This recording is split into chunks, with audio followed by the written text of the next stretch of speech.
Muy buenos días, bienvenido. Ya estamos en vivo y en directo en el programa. Agradecemos su sintonía y a los más de 100 cable operadores que tenemos a nivel nacional y muy pronto en nuevos cable operadores. Bueno, el día de hoy vamos a hablar de un tema bastante interesante. Merece la pena esta discusión, conversación para ir entendiendo las cosas y el impacto sobre la economía peruana. Hablo sobre el tema, la apuesta del puerto de Chancay. Como todos saben, en el mes de noviembre, cuando se reúnan las economías aquí por el foro de la PEC, el presidente chino va a estar acá en el país y junto con la empresa van a inaugurar este puerto. Pero hay que analizar las cosas conexas que hay que discutir este tema. Hemos hablado con otros especialistas y hoy hemos invitado al ingeniero Miguel Cordano, quien es presidente del grupo de tasaciones de Perú, y él nos va a dar una perspectiva sobre esta situación. Tengo algunas dudas que quisiera hacerle a él y vamos a darle bienvenida. Por cierto, lo tenemos después de mucho tiempo, ya casi 8 meses, casi. Adelante, ingeniero, muy buenos días, bienvenido. Buenos días, señor Percy Salinas. ¿Cómo está? ¿Qué tal? Tu gusto escuchar. Ah, Gracias por tu audiencia. muchísimas gracias también, el público se lo agradece. Bueno, como lo estaba diciendo en la introducción, estamos a muy poco para la inauguración del puerto de Chancay, un puerto que ha desatado una envidia sana en varios países como Chile, una observación bastante precisa sobre Estados Unidos, sobre este puerto de Chancay, y una mirada comercial de países socios como Brasil, Paraguay, Chile, Argentina, Colombia mismo, que hoy están planificando y reestructurando sus actividades económicas para la salida por el puerto de Chancay.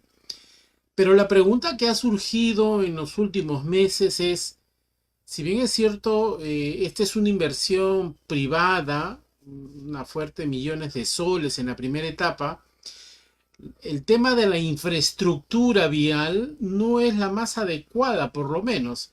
Hablaba con el doctor David Roja, que es de la zona de allá de Huacho, Chancay.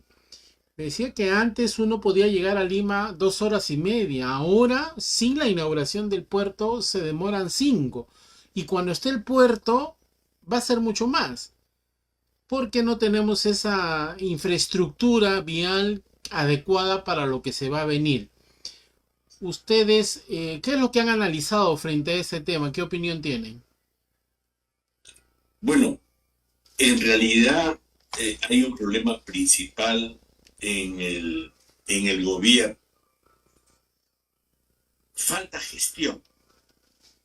La gestión estratégica nacional, regional y local se muestra totalmente debilitada ante esta oportunidad de oro que significa la inversión privada, nacional y extranjera para el Perú en un puerto como el de Chancay, que es una nueva oportunidad, es una nueva creación, es partir de cero una ciudad de Chancay como un puerto, inmediatamente como un puerto hub latinoamericano. Entonces, el gobierno no está aquilatando, no está valorando, no está tomando en serio lo que significa esa oportunidad de oro porque no muestra gestión.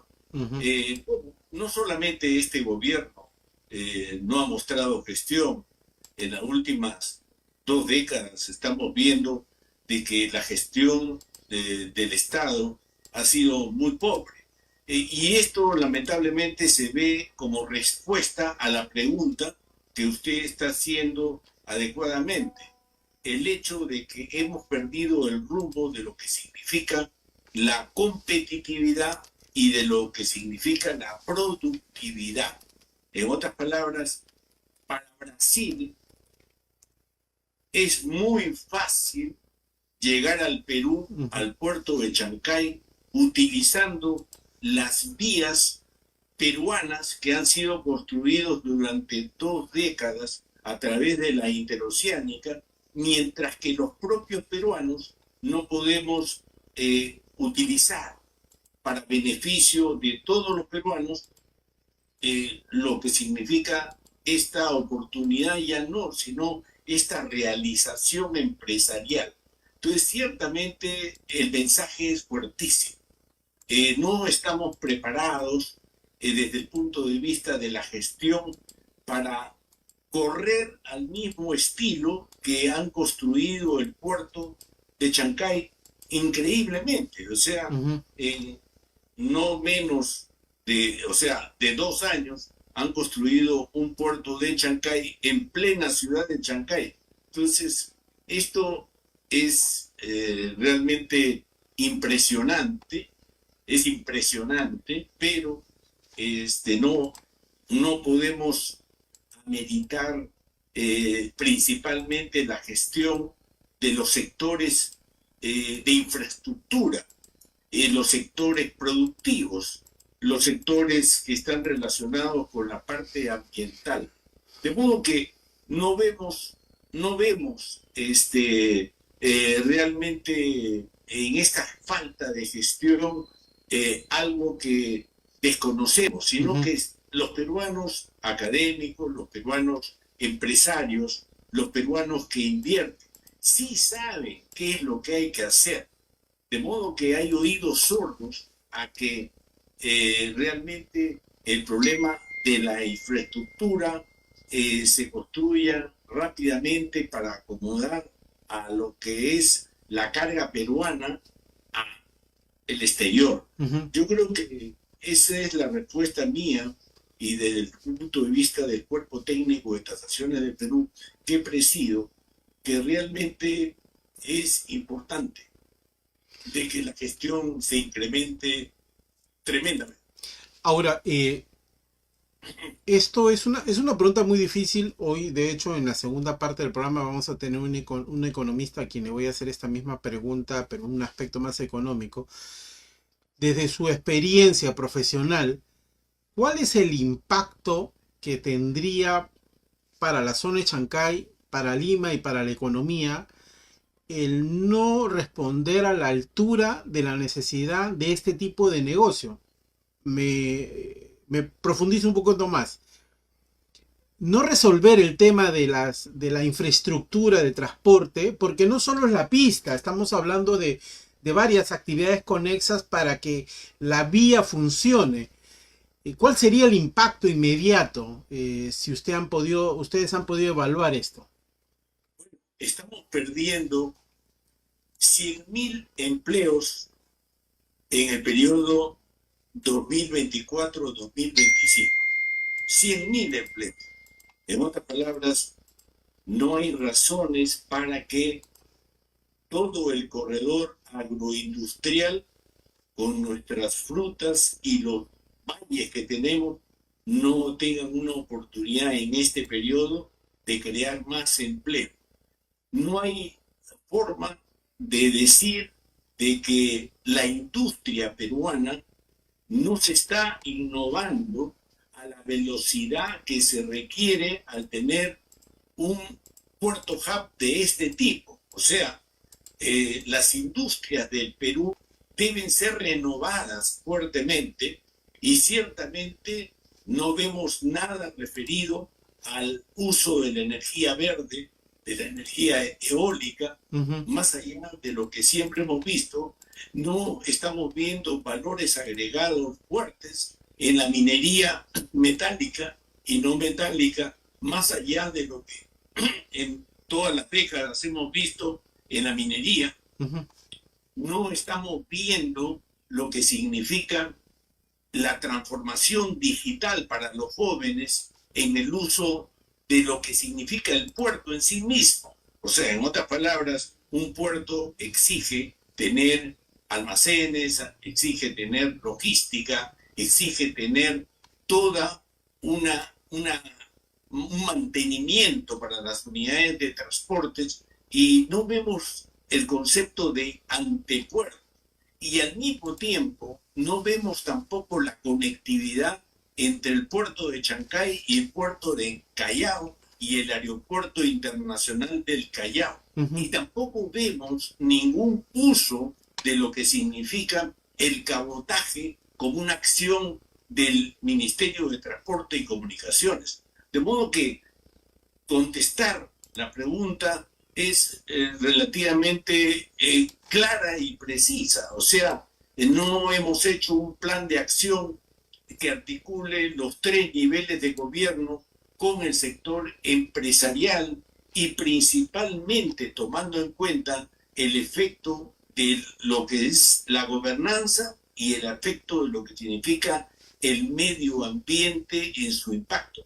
Hasta hoy dependemos de China para poder realmente decir que crecemos. Evidentemente, no hay forma de perder una inversión china de 1.300 billones de dólares porque ya Brasil ya va a incrementar su balanza comercial a través del puerto de Chancay, pero el presidente de Brasil ya dijo que tiene 5 rutas, corredores económicos productivos que van a unir los 3 mares.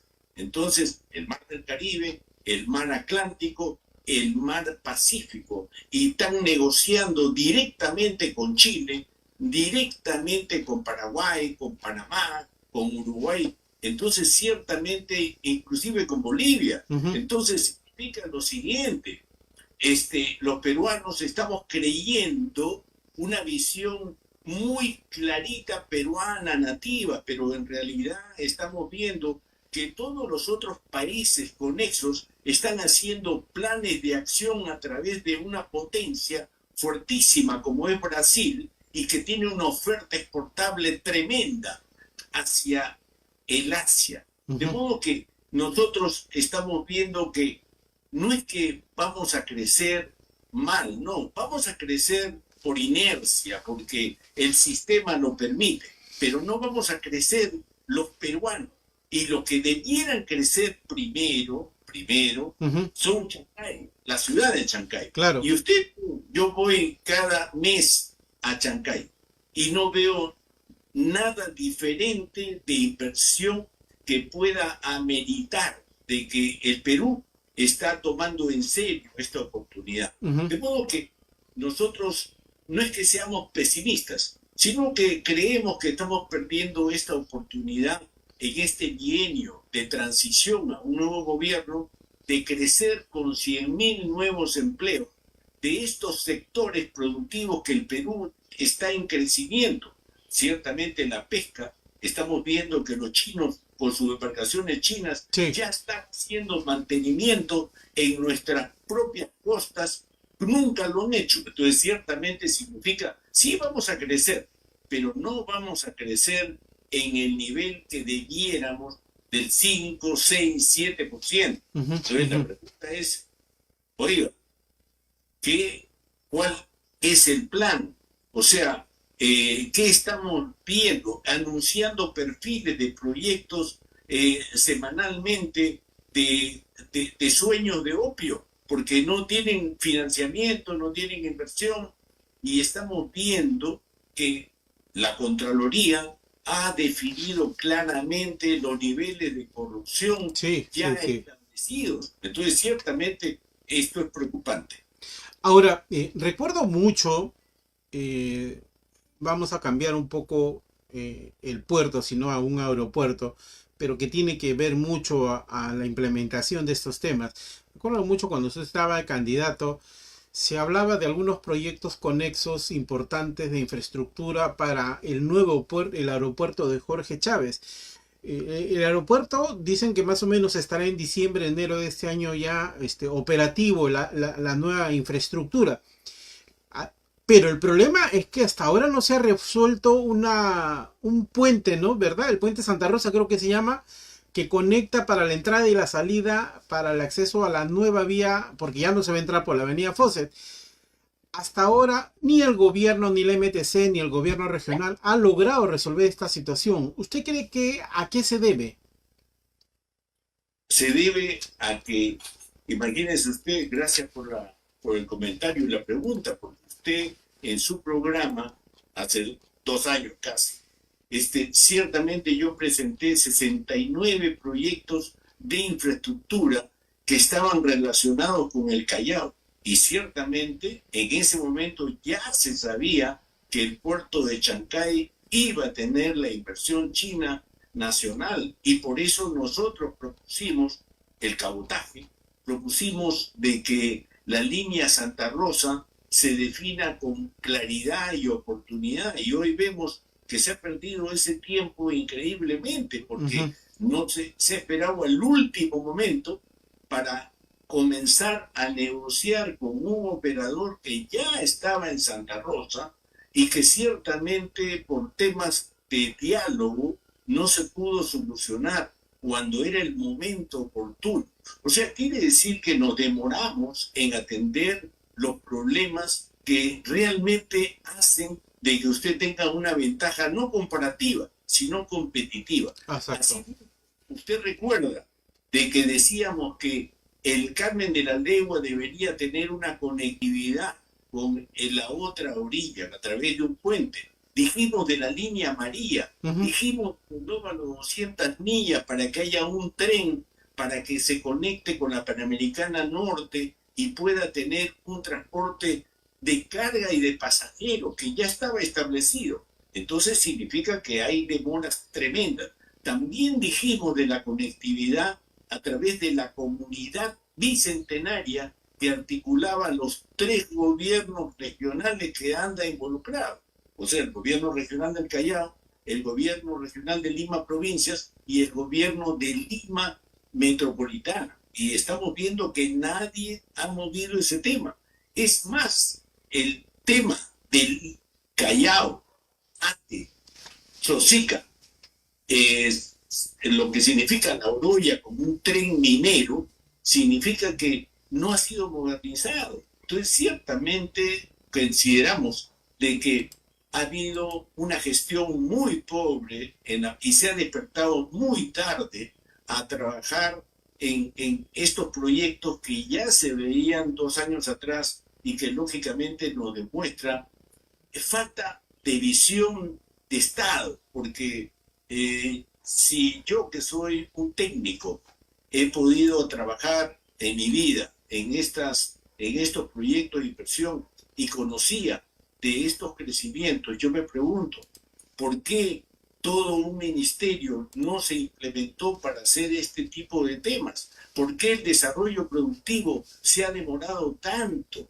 ¿Por qué recién el Minagri o el Midagri ahora ha despertado con Chavimochi y con lo que significa el despertar de nuevas áreas agroindustriales, cuando eso es un tema de 10 años atrás? Por supuesto. Entonces, significa que usted lo conoce perfectamente bien, porque hemos conversado hace mucho tiempo de estos temas de inversión. Entonces, claramente demuestra que no estamos pensando como país, como ciudadanos de un país, Perú, que tiene que progresar y crecer.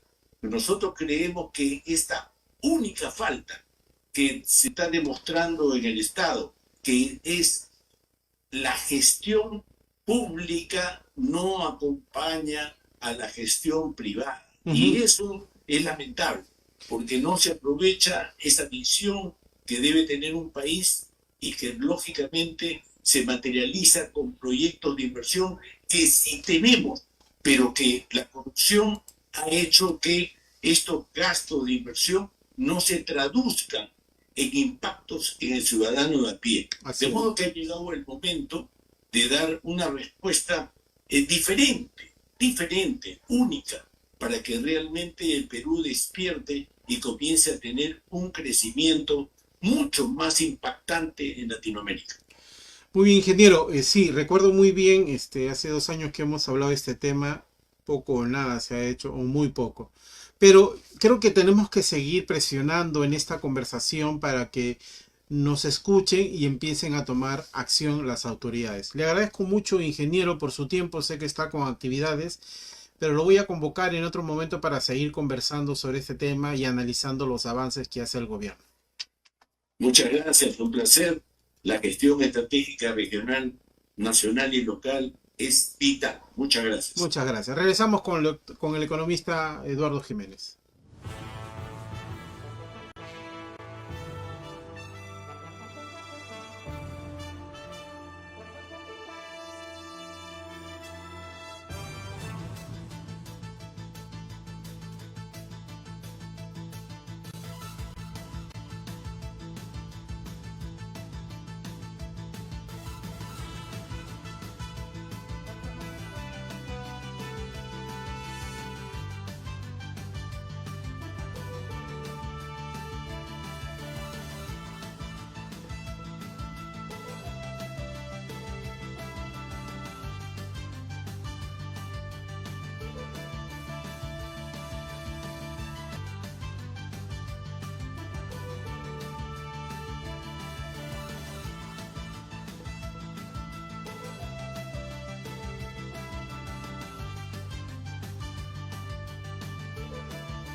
Bueno, como lo habíamos anunciado, estamos con el economista Eduardo Jiménez, él es de Macroconsult. No hablamos hace mucho tiempo, la última vez que hablamos fue, ¿qué será? ¿Marzo? ¿Abril? ¿Por ahí? Y hoy, Contigo, sí. sí, y hoy lo tenemos aquí en el programa porque necesito conversar con él algunos temas que han venido sucediendo. Bienvenido, Eduardo, muchas gracias por tu tiempo. No, Percy, un gusto, como siempre. A ver, el Congreso de la República ha aprobado por insistencia un proyecto de la reforma del sistema de pensiones. Estaba también leyendo en Diario Gestión el encarecimiento del financiamiento del sistema de las AFP. Y este proyecto estuve analizando, escuché a Ingrid Bazán, que ella también tiene una propuesta, un proyecto que la ha promovido la comisión que dirigía la congresista Barbarán, pero le han puesto algunos candados, por ejemplo, el tema de los retiros de los fondos AFP, algo que nosotros hemos estado discutiendo y hemos coincidido en que no estábamos de acuerdo en este tema. Pero lo que no me logra cocinar un poco si va a ser efectivo, porque ahora a través de las compras, obviamente con factura, un punto va a ir para tu fondo, pero ¿cómo lo van a hacer? O sea, todavía hay mucho que se tiene que ir hilando. Haz tú, obviamente estoy haciendo un resumen de todo lo del proyecto porque tiene varias cosas. Han subido el tema, o bajado, creo, el tema para la jubilación, a varios aspectos. ¿Has analizado esto, Eduardo? ¿Y cuál es el impacto en la economía? Sí, mira, Percy, he estado un poco metido en estos temas. Realmente, primero que nada, debería decir que el Congreso tiene muy pocos aciertos y también muchísimos errores. O sea, yo diría que estamos en el 95,5%, ¿no? Para decirlo en términos de la ley. Eh, entonces, dentro de ese 5% de aciertos, quizás estoy exagerando con un 5%, pero dentro de esos 5% de aciertos está esta ley, ¿de acuerdo? Esta ley yo la pondría como un importante avance, más allá de que tenga muchas cosas que ser mejoradas, ¿no? Pero en muchos puntos es importante porque primeras modificaciones después de muchísimos años.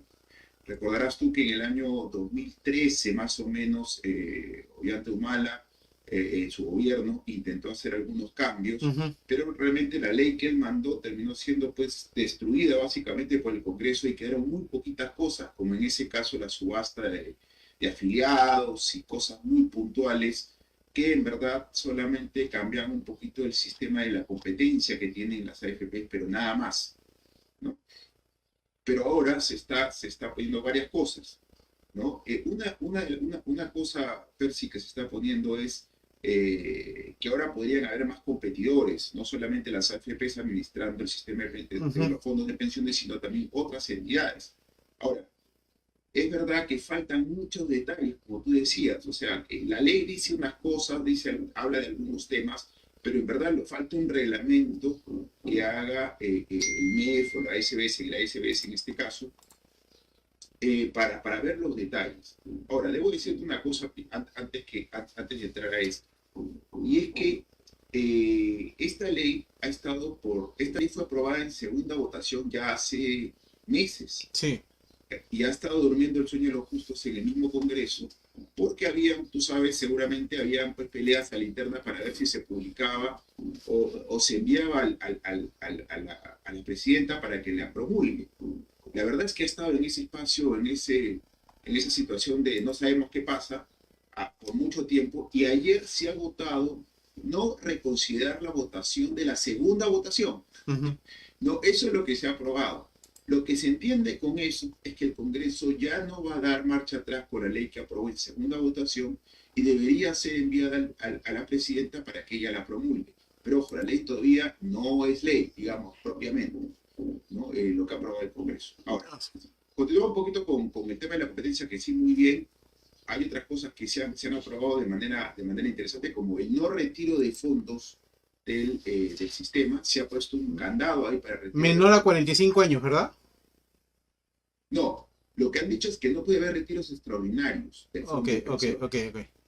¿De acuerdo? O sea, lo que se ha dicho es que no deberían volver a haber estos retiros de 4 OITs, 3 OITs, 2 OITs, etcétera, cuando el Congreso decía. Cosa que es positiva, porque la esencia misma del sistema, como te decía, se destruye al hacer retiros de este tipo. De hecho, hemos estado trabajando en algunas cosas y evidentemente el hueco que está causando los retiros es inmenso. Sí. Hablo en términos de pensiones en el futuro.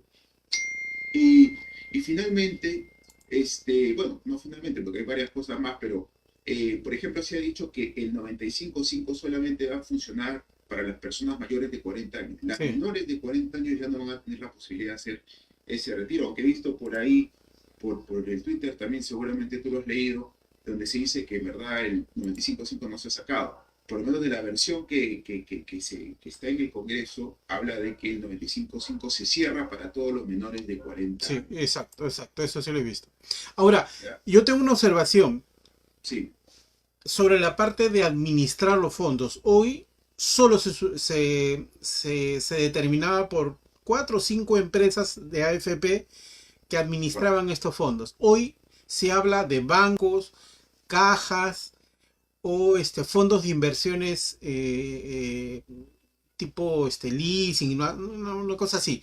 Pero mi preocupación es con el tema de las cajas. En los últimos meses pasados hemos visto cómo la SBS ha terminado interviniendo cajas por falta de liquidez. Imagínate si una caja administra fondos y entra en un proceso donde la SBS le interviene. Claro, hay un capital de encaje, el Estado garantiza, pero es muy peligroso eso, ¿no? sí. Sí, mira, a ver, pero como te digo, hay que esperar el reglamento, porque la verdad es que intuimos que van a haber una serie de candados para que ciertas instituciones funcionen como administradoras de fondos.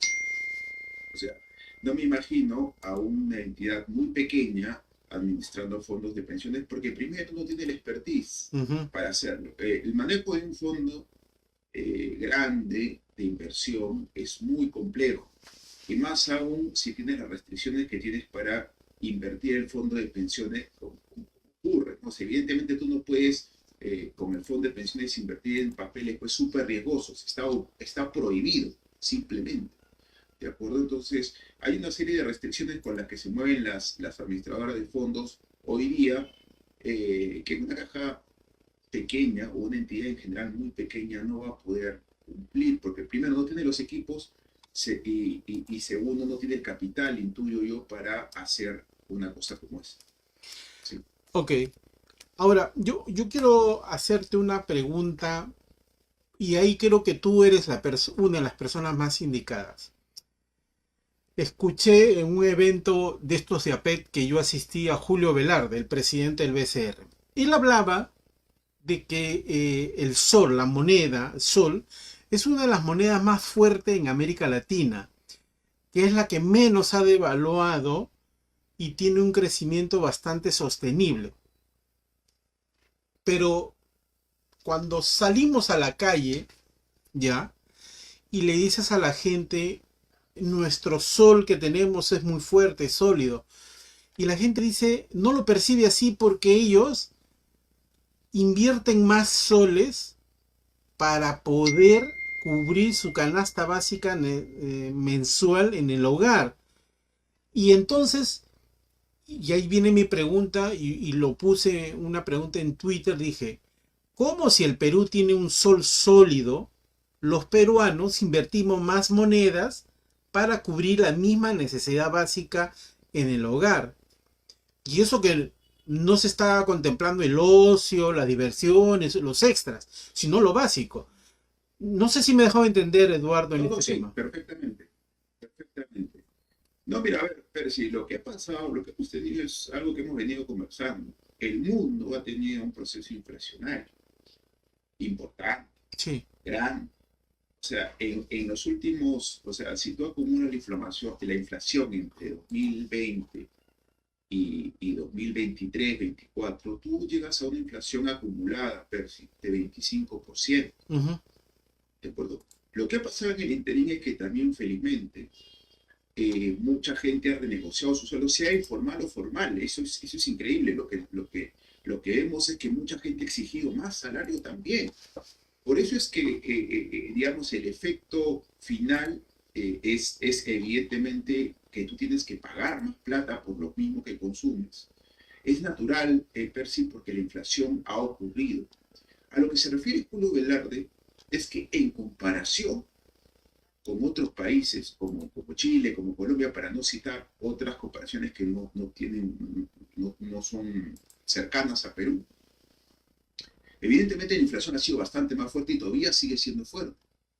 En Perú la tasa de inflación es hoy día ya casi 2% únicamente. En otros países la tasa de inflación todavía está en 4 o 5%. ¿De acuerdo? Por no citar, pues, como te digo, los ejemplos extremos que ya tú sabes. Sí, claro. ¿De acuerdo? Entonces, lo que ha pasado es que en Perú la inflación se ha reducido rápidamente. Rápidamente, y hoy día ya el problema inflacionario ya no existe. Ahora, pero eso no significa, pero una inflación que pasa a ser normal, digamos, de 2%, no significa que haya hecho regresar los precios a los niveles anteriores a cuando empezó este proceso inflacionario. Yo siempre pongo el ejemplo del pan, ¿de acuerdo? Sí, Yo claro. nunca he visto que el pan haya bajado de precio. Corrígeme si me estoy equivocando, por favor. No, Yo no, no. jamás he visto que un pan haya bajado, el precio del pan haya bajado de precio. Sí, sí, sí, El entiendo. pan, que además la harina de trigo tuvo un incremento pues, sustancial por este tema de la guerra. ¿No? Un pan que costaba pues 20 céntimos, 25 céntimos, ahora cuesta 30, 35 céntimos. Ujú. ¿De acuerdo? Y eso no baja nunca. No baja nunca. Entonces, claro, el hecho de que la inflación se haya vuelto a su nivel no significa que estos precios vayan a bajar. Simplemente, en el mejor de los casos, digamos, la inflación es cero, pero no es negativa. ¿De acuerdo? Para que los precios vuelvan a sus niveles anteriores tendría que haber una inflación negativa, pero eso es muy difícil que pase. Ujú. Normalmente algunos precios se quedan ahí arriba, el precio también de algunos alimentos se queda ahí arriba.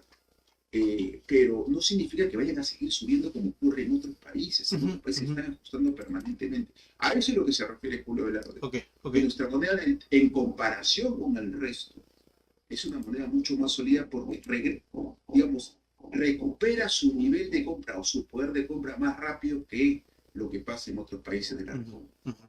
Ahora, yo quiero hacerte otra pregunta también, que tengo que aprovechar tu experiencia profesional.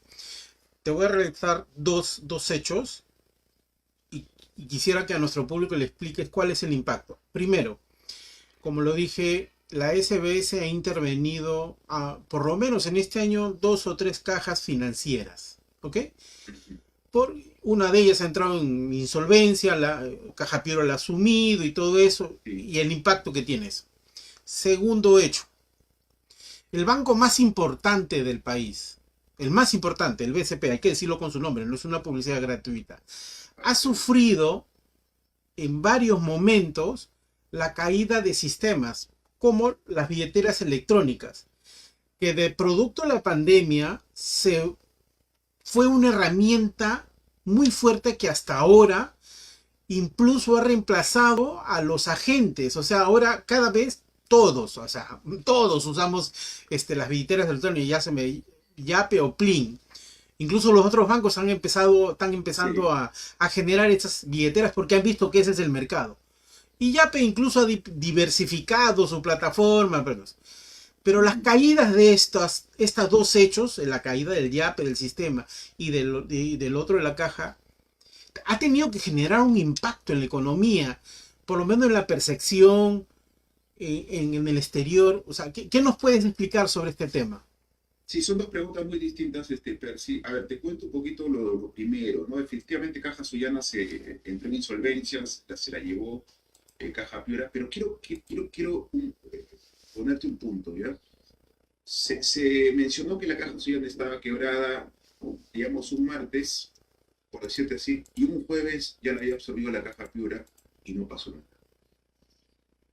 No pasó nada más, quiero decir. ¿De acuerdo? ¿Por qué? Porque los clientes que eran de Caja Sullana ahora son de Caja Piura y se acabó el problema. ¿Qué te quiero decir con eso? Que si bien se han caído varias entidades en estos años, Ujú. y era lo que iba a ocurrir, pero lamentablemente es algo que va a ocurrir y que temo que vamos a ver algunos procesos más parecidos en el futuro, porque hay muchas entidades chicas, sobre todo, que tienen muchos problemas hoy día, Ujú. ¿de acuerdo? Pero ¿qué es lo más probable que suceda? Si aparece otra entidad con problemas, esta entidad va a ser rápidamente absorbida por otra más grande probablemente. Ujú. Pero lo que tiene que quedar claro es que el sistema como un todo no está en riesgo, pero no Ok. está en riesgo. O sea, va a ocurrir que la Caja Sullana tiene un problema, Caja Piura lo absorbe. De repente otra entidad pequeña tiene problemas, va a aparecer otra entidad y la va a absorber. Las más grandes, tú sabes cuáles son más o menos Sí, las sí, cajas sí, más sí, sí, grandes, sí, claro. cuáles son las financieras más grandes, cuáles son los bancos más grandes. Inclusive, por ejemplo, hay segmentos del sistema financiero donde todas las entidades están en problemas. Y te lo puedo decir con el de las entidades, por ejemplo, las cajas reales, todas están en problemas hace muchísimo tiempo. No han terminado un proceso de insolvencia, pero podrían terminar. Pero ¿qué va a pasar? Es un segmento tan pequeño que va a ser rápidamente absorbido por una más grande Ujú. y no va a pasar mucho más. ¿Por qué? Porque el sistema como un todo está sólido. Entonces, efectivamente genera algo de miedo esto, Sí, pero claro. creo que se va a solucionar rápido y no va a pasar a mayores.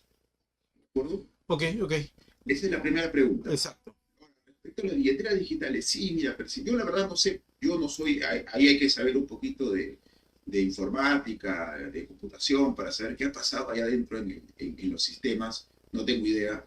Pero lo que sí te puedo decir, Percy, es que estamos hoy día en el mundo, no solamente en Perú, yendo a este camino de uso de las denominadas fintech. ¿Qué son estas fintech? Son financieras tecnológicas, donde entran estas billeteras digitales, que además ya como tú dices, no existe, creo, persona en el país que no esté Sí, utilizando estas billeteras. Es increíble cómo han crecido, no tanto en cantidad de operaciones, sino también en montos. Es increíble, es impresionante. Ahora pagas en la bodega con eso. sí. Y fíjate, pero ¿qué requiere estos sistemas en el mundo para funcionar? Necesitan sistemas informáticos que sean sólidos, ¿de acuerdo? Y ahí se está pecando un poquito con la confianza del sistema, porque si se viven cayendo estos sistemas, va a comenzar a crecer la desconfianza con los pagos. Y más aún, seguramente te ha ocurrido también que a veces ocurren pagos que o sea, tú pagas, te regresa el pago y luego se vuelve a ir, Exacto. ¿no? Hay problemas del match de los pagos y entonces eso te genera desconfianza. Tú dices, caray, me están robando plata. Lo he escuchado ya varias veces. Evidentemente no está ocurriendo eso, pero el problema es que como las transacciones no están funcionando de manera adecuada, no se están haciendo de manera adecuada, la gente entra en pavor y dice, caray, me están robando plata. Entonces, ahí hay que hacer un llamado de atención a los bancos, como tú dices, a los bancos más grandes, porque ellos son los que están detrás de Plin y Yape, Ujú. que son las billeteras digitales por lejos las más grandes, ¿no? Sobre todo Yape, ¿no? Y hay que decir, oye, preocúpense por la confianza en el sistema informático, digo, porque si se genera la desconfianza y la gente deja de usar estos sistemas, caray, vamos a tener problemas, vamos a volver a lo mismo pre-pandemia. No vamos a poder utilizar las billeteras digitales. Y evidentemente eso genera grandes problemas, Percy. Porque otra Exacto. vez hay que volver a sacar dinero del cajero, que son procesos en verdad que son muchísimo menos eficientes que Ujú. pagar con tu aparatito y listo. Y se acabó. Y no manejas dinero en el bolsillo, lo cual también es más seguro para uno como persona, ¿no? Sí, sí, no, bueno, eso ha permitido un poco que pequeños negocios aperturen un poco su ámbito de clientes, pero Sin claro, duda. yo estoy convencido en que las grandes entidades, sobre todo los grandes bancos, le den una mirada a ese tema. Sí, Vamos a entrar a la última pregunta, ya que nos queda unos 3 minutos. Lo escuché el ministro de Economía el otro día hablando sobre el tema de la inflación en el país. De hecho, tú lo has mencionado. Y el crecimiento también, ¿no? Eh, no se va a llegar a las cifras. Creo que tú lo habías predecido, lo habíamos hablado, que tú no creías que esto se lograra, pero él mencionó que vamos a cerrar en 2.3, 2.5 al año. ¿Esto qué significa? ¿Qué significa esta declaración que ha dicho el ministro de Economía? El Ministerio de Economía está un poco más optimista de lo que tú estabas comentando, Percy. Ellos han elevado su proyección de crecimiento a 3.2. Lo acaban de hacer hoy día.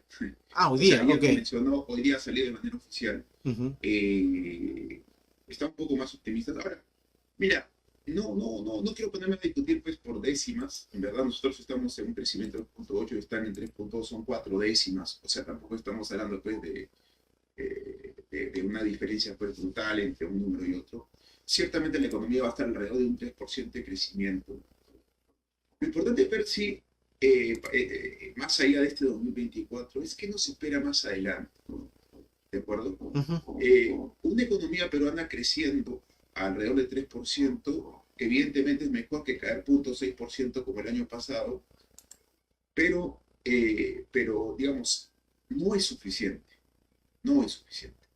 La economía peruana debe estar creciendo por lo menos a un 3,5 a un 4% para poder realmente mejorar el nivel de vida de las personas, que es finalmente lo que importa. O sea, nosotros nos podemos pasar hablando aquí de muchos temas, pero finalmente lo que importa es que la economía mejore digamos, el modelo económico mejore el nivel de vida de las personas, cosa que ha ocurrido, ¿de acuerdo? Y por eso muchos de nosotros, muchos economistas, defendemos este sistema de mercado porque realmente ha traído mejoras a la Ujú. calidad de vida de Ujú. las personas, más allá de que puede haber sido que algunos segmentos han mejorado más, otros han mejorado menos.